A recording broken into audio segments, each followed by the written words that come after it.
আসসালামু আলাইকুম রহমতুল্লাহ। আমরা এই মুহূর্তে আছি তানভীর ডেইরি অ্যান্ড অ্যাগ্রো প্রজেক্টের ভুট্টা খেতে। আমরা এই যে গোবর দিতেছি ভুট্টা বাড়িতে। দুপুরবেলা আমরা, কারণ যে কোনো জমির প্রাণ হচ্ছে গোবর।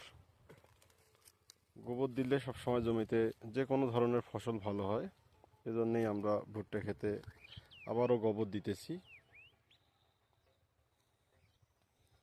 মাশাআল্লাহ, আমাদের ভুট্টা এখন দৃশ্যমান হয়েছে।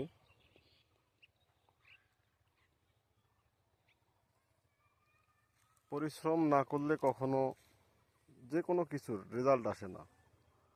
তো যে কোনো ক্ষেত লাগাইলেই শুধু হবে না, সেখানে সময় মতো পরিশ্রম করতে হবে, তাহলেই যে কোনো ধরনের ফসল ভালো হবে। সবাইকে ধন্যবাদ। আসসালামু আলাইকুম রহমতুল্লাহ।